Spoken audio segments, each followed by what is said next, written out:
हाँ तो भाई चलिए, जैसा कि आपको पता है कल हमने फ्लावर की संरचना के बारे में बात की थी, ठीक है। और आज जो हम बात करते हैं अपने मेल गैमेटोफाइट के बारे में बात करते हैं, ठीक है। नर युग्मकोद्भिद, ठीक है भाई, मेल गैमेटोफाइट।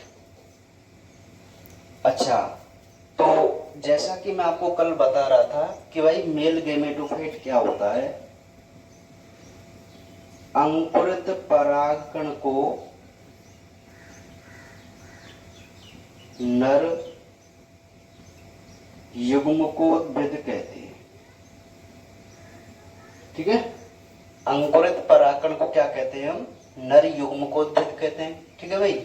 अच्छा, तो ये एक ओवरऑल परिभाषा है नर युग्मकोद्भिद की।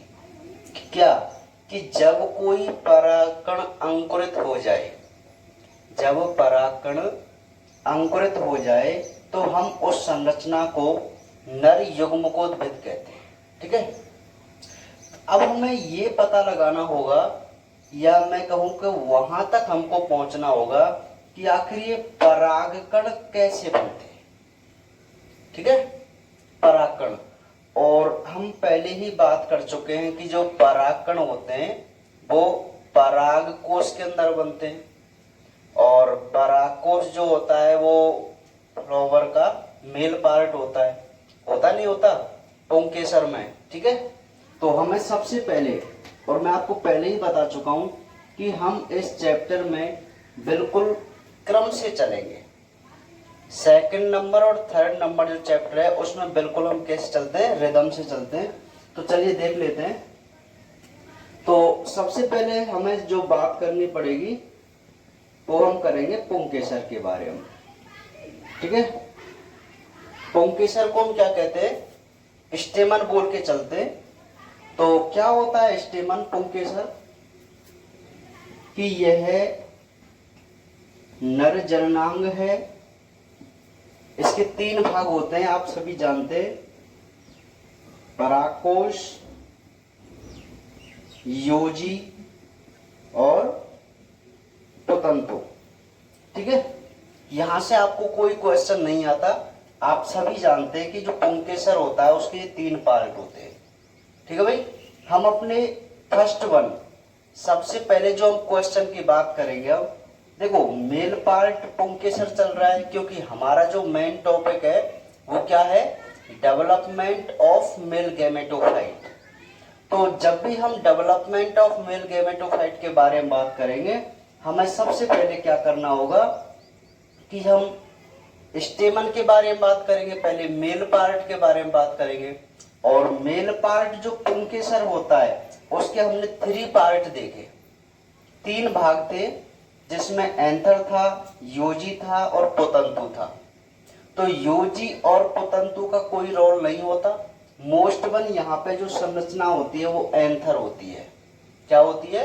एंथर, जिसको हम क्या कह के चलते हैं? परागकोश कहते हैं, ठीक है। चलिए, तो जब हम इसको परागकोश बोलते हैं तो मैं आपको बता दूं कि हमारा जो टॉपिक है वो क्या है? स्ट्रक्चर एंड डेवलपमेंट है कि नहीं।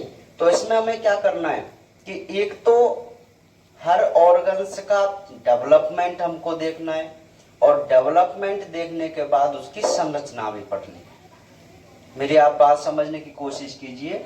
हमारे चैप्टर का जो नाम संरचना और विकास दिया हुआ है ना, इसका मतलब ये हुआ कि आप फ्लावर के जो पार्ट है, जो मेन पार्ट है, मेल एंड फीमेल, उनके पहले आप डेवलपमेंट कराइए कि आखिर ये बना कैसे, और बनने के बाद आप उसकी फिर क्या बताएंगे? संरचना। देखो, डेवलपमेंट और स्ट्रक्चर में बहुत डिफरेंट होता है। डिफरेंट कैसे होता है? डेवलपमेंट का मतलब तो ये हुआ कि आखिर ये परिवर्तित या इसका विकास कैसे हुआ होगा, है ना। और जब उसका डेवलपमेंट हो जाता है तब आप बताएंगे कि ये इस प्रकार की संरचना है। क्लियर है बात? तो हमारे इस टॉपिक का, इस चैप्टर का जो सबसे पहला क्वेश्चन है वो यही है, पराग कोशिका परिवर्तन। ठीक है, डेवलपमेंट ऑफ एंथर। ठीक है, तो डेवलपमेंट ऑफ एंथर बहुत मुख्य क्वेश्चन है, मैं आपको इसको कई बार बता चुका हूं। ठीक है, तो हम देखते हैं कि आखिर जो मेल पार्ट एंथर था उसका डेवलपमेंट कैसे होता है। अच्छा, इससे पहले एंथर के डेवलपमेंट से पहले हमने एक दो पॉइंट और पढ़े थे कि जो पुंकेसर का परागकोश होता है, पुंकेसर का जो परागकोश होता है उसमें क्या होता है भाई, ये 4 लघु बीजाणुधानी होती हैं। उसमें क्या होती हैं? 4 लघु बीजाणुधानी। मैं एक मैच्योर एंथर के बारे में बात कर रहा हूं अभी, कि जो मैच्योर एंथर होता है उसमें 4 लघु बीजाणुधानी होती है। ठीक है, इस प्रकार की, है ना। और जो भिंडी या मालवेसी कुल के प्लांट होते हैं उनके प्लांटों में केवल 2 ही लघु बीजाणुधानी पाई जाती है। मतलब उनमें डिवाइडेशन नहीं होता है। ठीक है, तो आपको बात समझ में आ गई। ये एक मैच्योर एंथर है। मैच्योर एंथर में आप इतना समझो कि एक मैच्योर एंथर में 4 लघु बीजाणुधानी होती है। ठीक है, चलिए अब यहां तक हम पहुंचने की कोशिश करते हैं। तो समझिए भाई क्या कह रहा है डेवलपमेंट ऑफ एंथर। वो ये कहता है कि विकास की प्रारंभिक अवस्था में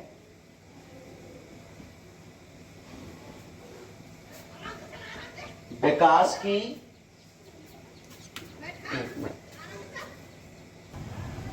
तो देखिए, विकास की प्रारंभिक अवस्था में परागकोश एपिडर्मिस द्वारा आवृत कोशिकाओं का समूह होता है। ये अविभेदित, या मैं कहूं, चलो यही मैं जोड़ देता हूं, एपिडर्मिस द्वारा आवृत अविभेदित कोशिकाओं का समरूपी समूह होता है। देखिए भाई, थ्योरी इसकी थोड़ी लॉन्ग है, आप बहुत इंटरेस्टिंग है, वैसे आप समझने की कोशिश करना। वो ये कहता है कि विकास की प्रारंभिक अवस्था में, अभी हम डेवलपमेंट ऑफ एंथर देख रहे हैं, तो एंथर जब डेवलपमेंट करना प्रारंभ होता है तो स्टार्टिंग में क्या होता है कि ये जो परागकोश है इस प्रकार था, ऐसे था। तो ये जो परागकोश होता है वो ये कहता है कि इसमें एपिडर्मिस लेयर है, ये मान लेते हैं कि भाई ये एपिडर्मिस लेयर है, और इसमें जो कोशिकाएं होती हैं, अब यही आप बात समझना, इसमें जो कोशिकाएं होती हैं वो अविभेदित कोशिका होती हैं। कैसी होती हैं? अविभेदित। अच्छा, अब आपको यही थोड़ा रुकना पड़ेगा कि आखिर ये अविभेदित नॉन डिफरेंशिएट सेल्स क्या होती है। बहुत अच्छा क्वेश्चन है। देखिए, विभेदित और अविभेदित 2 प्रकार की कोशिकाएं होती है ना। विभेदित तो वह कोशिका होती है जो आगे कोई भी कार्य नहीं कर पाती, या मैं ये कहूं कि हमारा कोई ऑर्गन्स है, जैसे कान की मैं बात करूं तो कान जो है उसमें जो सेल्स होंगी, कोई भी ऑर्गन्स है उसमें जो सेल्स होंगी वो विभेदित कोशिकाएं होंगी। चलिए एक सिंपल सी मैं बात बता दूं, अविभेदित कोशिकाएं वे कोशिका होती हैं जो शरीर की संरचना के अकॉर्डिंग या शरीर की आवश्यकता के अनुसार अपने आप को चेंज कर लें। मतलब शरीर जिस प्रकार की इच्छा रखता है उसी प्रकार की अवस्था में ये चेंज हो जाती हैं, उनको हम अविभेदित कोशिका कहते हैं। और जब ये चेंज हो जाती हैं फिर इनको हम विभेदित बोल देते हैं। जैसे भ्रूण की स्टेम सेल, जब एम्ब्रियो बनता है तो उस जाइगोट में या एम्ब्रियो में जो सेल्स होती हैं वो सबसे पहले अविभेदित सेल्स होती हैं। अब आप समझ जाएंगे, भ्रूण होता है तो भ्रूण में जो सेल्स होती हैं स्टार्टिंग में वो सभी अविभेदित सेल्स होती हैं जिनको हम स्टेम कोशिका कहते हैं, है ना। अब होगा क्या, अब शरीर इच्छा कर रहा है कि भाई मुझे हार्ट बनाना है, अब हार्ट बनना है, अब आंख बननी है, बात समझ में आ रही है। तो कुछ कोशिकाएं क्या करेंगी, अपने आप में संरचनात्मक परिवर्तन करेंगी और हार्ट बना देंगी। मेरी बात समझ में आ रही है। अब कोशिकाएं ही तो अंग बनाती हैं, तो जो कोशिका अपने आप में चेंजमेंट करके कोई अंग बना दे वो अविभेदित कोशिका होती है। और जब अंग बन जाता है तो उसके अंदर जो सेल्स होती हैं वो विभेदित कोशिका होती है। बात समझ में आ रही है। जैसे भाई भ्रूण में किसी कोशिका ने आंख का निर्माण करना था, तो वो कोशिका पहले कैसी होगी, अविभेदित अवस्था में। जब वो क्या करेगी कि भाई शरीर चाह रहा है आंख का निर्माण होना चाहिए, तो वो कोशिका क्या करेगी, ऐसे चेंजमेंट करेगी कि एक आंख का निर्माण कर देगी। अब वो कोशिका क्या हो जाएगी, बाद में विभेदित हो जाएगी, जबकि पहले कैसी थी, अविभेदित। ठीक है। ये जो डेवलपमेंट ऑफ एंथर वाला क्वेश्चन है ना, ये इसी पे टिका हुआ है, अविभेदित पर। अगर आप अविभेदित का मतलब समझ गए तो आपको इसके डेवलपमेंट में कोई दिक्कत नहीं आएगी। देखिए, अविभेदित का मतलब आप इतना समझो कि कोई भी ऑर्गन्स, कोई भी बॉडी जिस प्रकार के ऑर्गन्स की इच्छा रखता है वो कोशिका उसी में चेंज हो जाती है ना। अभी हम देखेंगे। देखिए, ये जो हमारा एंथर है, अब मैं इसकी थ्योरी नहीं लिखूंगा, ठीक है, मैं इसको डायरेक्ट समझाऊंगा। ठीक है, मेन पॉइंट में यहाँ पे लिखूंगा, है ना भाई। हम डायग्राम से इसको समझने की कोशिश करते हैं। देखिए, मैं मेन पॉइंट लिखूंगा, डायग्राम बनाऊंगा। देखो, पहला पॉइंट क्या कहता है, मैंने आपको नोट्सों में इसके 2-3 पॉइंट लिखा है, ठीक है। और पहला जो पॉइंट है वो मैंने क्या लिखा है कि विकास की प्रारंभिक अवस्था में जो परागकोश होता है वो एपिडर्मिस द्वारा आवृत, यानी कि एंथर एपिडर्मिस लेयर द्वारा आवृत है। और अविभेदित कोशिकाओं का, कैसी कोशिका है इसके अंदर, ये मान लीजिए आप, अविभेदित कोशिका। कैसी कोशिका है, अविभेदित कोशिकाओं का एक समरूपी समूह होता है। ठीक है, मैं इसका डायग्राम यहाँ पे स्टार्टिंग बना लेता हूँ क्योंकि हम क्रम से इसके डायग्राम बनाते चलेंगे। चलिए भाई, तो हम डेवलपमेंट पढ़ रहे हैं और डेवलपमेंट में हम सबसे पहले क्या देख रहे हैं कि भाई जो एंथर होता है वो एपिडर्मिस द्वारा आवृत होता है, जिसमें अविभेदित कोशिकाएं होती हैं। कैसी कोशिकाएं होती हैं, अविभेदित। अब अविभेदित आप समझ गए होंगे। देखो, ये ऐसी कोशिका होंगी कि ये जो एंथर जिस प्रकार की संरचना बनाना चाहेगा ना, उसी में ये क्या हो जाएंगी, चेंज हो जाएंगी, या उसी संरचना का क्या कर देंगे, ये निर्माण कर देंगे। ठीक है, चलिए, तो ये तो था फर्स्ट पॉइंट, है ना। सेकंड पॉइंट क्या कहता है कि जिनमें संरचनात्मक परिवर्तनों के फलस्वरूप, अब बात में पॉइंट लिख रहा हूं कि ये जो अविभेदित कोशिकाएं होती है ना, इनमें क्या होता है, संरचनात्मक परिवर्तन के फलस्वरूप 4 परागपुटों का निर्माण होता है। अब आप मेरी बात समझिए, मैंने आपको बताया था कि जो एंथर होता है उसमें 4 लघु बीजाणुधानी होती हैं, एक मैच्योर एंथर में होती है, नहीं होती? तो हमें तो वही मैच्योर एंथर बनाना था। अभी जो हमारे पास एंथर है वो बिल्कुल राउंड शेप में, इसमें कोई डिवाइडेशन या मैं कहूं कि कोई भी बीजाणुधानी जैसी संरचना नहीं है ना। तो इस हमारा मेन उद्देश्य क्या है इस परागकोश का, कि भाई इसमें 4 लघु बीजाणुधानी होती है ना। अब इसके पास क्या थी, अविभेदित कोशिका। क्या होती है अविभेदित कोशिका? जो आवश्यकता के अनुसार बदल जाए। तो वही हुआ कि ये जो अविभेदित कोशिकाएं थी, इनमें कुछ संरचनात्मक परिवर्तन हुए, जिससे इसमें 4 क्या बन गए भैया, परागपुट बन गए। क्या बन गए? 4 परागपुट। अब आपको थोड़ा थोड़ा पता चलने लग गया होगा कि यही आगे जाके हमारी 4 क्या बनेंगी, लघु बीजाणुधानी। ठीक है, तो सारी बात किस पे टिकी हुई है, अविभेदित कोशिका पर। ठीक है, अगर अविभेदित कोशिका नहीं होती तो इसमें ऐसा संरचना नहीं बनती। बात समझ में आ गई? तो ये सेकंड पॉइंट था। पहला पॉइंट आपको पता ही है, एपिडर्मिस द्वारा आवृत अविभेदित कोशिकाओं का समरूपी समूह होता है, जिसमें संरचनात्मक परिवर्तन फलस्वरूप 4 परागपुटों का निर्माण होता है ना। नेक्स्ट पॉइंट, अब ये जो प्रत्येक परागपुट है, ये परागपुट है, तो मैं एक परागपुट को यहां जूम कर लेता हूं। ये मान लीजिए ये परागपुट है। क्या है? परागपुट। एक परागपुट मैंने ले लिया। ठीक है, अब वो कहता है कि प्रत्येक परागपुट की हाइपोडर्मल सेल।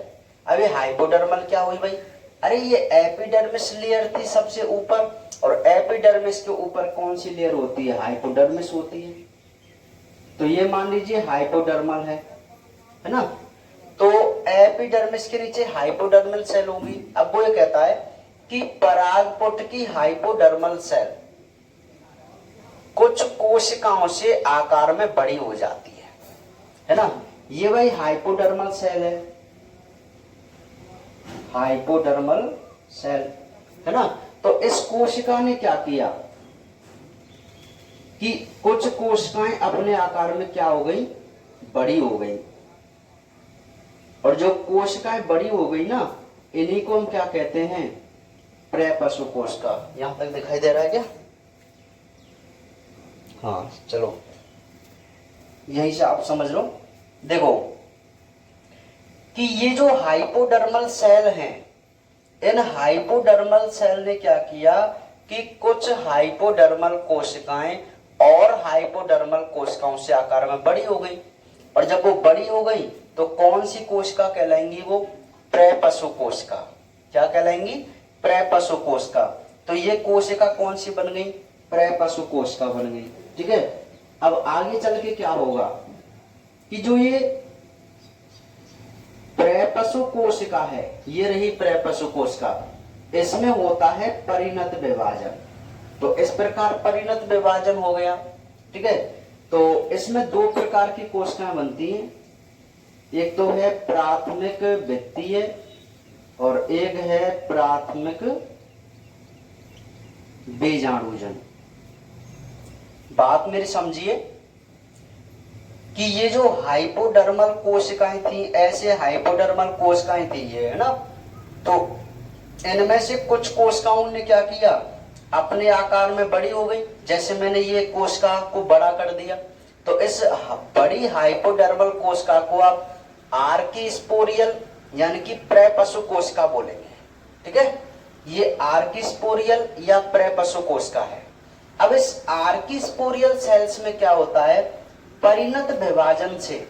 अब परिणत विभाजन तो इस प्रकार होता है, मैंने आपको बताया था। तो इससे 2 कोशिकाएं बन गई, ऊपर की तरफ वाली प्राथमिक वित्तीय कोशिका और नीचे वाली प्राथमिक बीजाणुजन कोशिका। ठीक है, तो अब ये जो प्राथमिक वित्तीय कोशिका होती है, ये तो बनाती है परागकोश की भित्ति,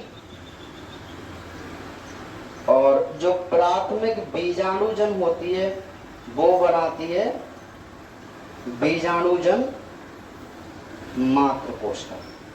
क्या बनाती है? बीजाणुजन मात्रकोश का।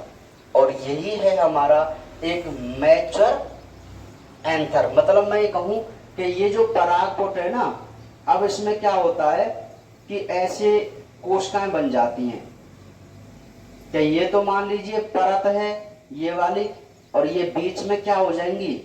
बीजाणुजन कोशिका हो जाएंगी। ठीक है, तो इसी को हम बोलेंगे एक डेवलप एंथर। क्या बोलेंगे? Develop anther. तो आपको मेरी बात समझ में आ गई? ठीक है, तो बहुत मोस्ट इंपॉर्टेंट ये क्वेश्चन था कि आखिर एंथर का डेवलपमेंट कैसे होता है। चलिए इसको हम एक बार रिवाइज करने की कोशिश करते हैं। देखिए सुनिए भाई, सर्वप्रथम परागकोश एपिडर्मिस द्वारा आवृत अविभेदित कोशिकाओं का एक समरूपी समूह होता है। ठीक है, इसमें संरचनात्मक परिवर्तनों के फलस्वरूप 4 परागकोटों का निर्माण होता है ना। प्रत्येक परागकोट की हाइपोडर्मल सेल, अब हाइपोडर्मल सेल्स तो होगी क्योंकि एपिडर्मिस के नीचे जो लेयर होती है वो हाइपोडर्मिस होती है, और वहां की जो सेल्स होंगे उनको हम हाइपोडर्मल सेल्स बोलेंगे। तो प्रत्येक परागकोट की हाइपोडर्मल सेल अपने आकार में बड़ी हो जाती है, कुछ सेल्स, और जो सेल्स बड़ी होती हैं उनको हम आर्किस्पोरियल यानी कि प्रेपशु कोशिका कहते हैं। तो ये जो आर्किस्पोरियल सेल्स होती है, इन आर्किस्पोरियल सेल्स में जो परिणत विभाजन होता है, इस परिणत विभाजन से क्या होता है? 2 प्रकार की सेल्स बनती है। एक तो बनती है प्राथमिक भित्ति कोशिका और एक बनती है प्राथमिक बीजाणुजन कोशिका।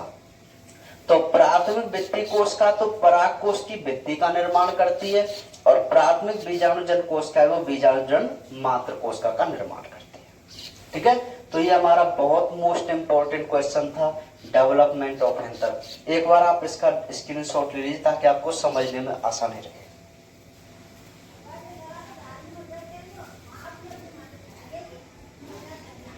तो बात समझ में आ गई आपको, है ना? बना लिया, बहुत सिंपल है ना। अब मैं आपको बता दूं कि भाई ये जो प्राथमिक भित्ति, अच्छा ये जो संरचना है ना वो चारों ओर रहती है। मैं आपको बता दूं कैसे रहती है, इस प्रकार। मतलब बहुत सारी हाइपोडर्मल सेल्स थी, और उनमें से मान लीजिए कुछ कोशिकाएं अपने आकार में बड़ी हो गई, उनको आप आर्किस्पोरियल सेल्स कहते हैं, है ना। क्योंकि मैं आपको बता दूं, यहां नोट में मैंने आपको एक पॉइंट लिखाया है कि परागकोश का जो परिवर्तन होता है वो सुबीजाणुधानीय प्रकार का होता है। अच्छा, सुबीजाणुधानीय का मतलब क्या होता है कि अर्थात इस प्रकार के एंथर के डेवलपमेंट में, इस प्रकार के एंथर के डेवलपमेंट में एक से अधिक प्रपशु कोशिका भाग लेती है ना। मतलब इस डेवलपमेंट में बहुत सारी प्रपशु कोशिकाओं ने भाग लिया था। तो इस प्रकार के डेवलपमेंट को हम यूसोफोरेंजिएट या सुबीजाणुधानीय प्रकार का डेवलपमेंट कहते हैं। ठीक है, तो आपको अच्छी तरह से समझ में आ गया होगा कि आखिर एंथर का डेवलपमेंट कैसे हुआ, है ना। अब देखो हमारे टॉपिक क्या कहते हैं, संरचना और विकास। अभी हमने क्या किया है कि हमने फर्स्ट वन एंथर यानी कि मेल पार्ट का डेवलपमेंट किया है, और डेवलपमेंट किया है तो अभी हम इसकी क्या देखेंगे भाई, संरचना देखेंगे। ठीक है, तो इसकी संरचना की बात करते हैं हम नेक्स्ट लेक्चर में। ठीक है।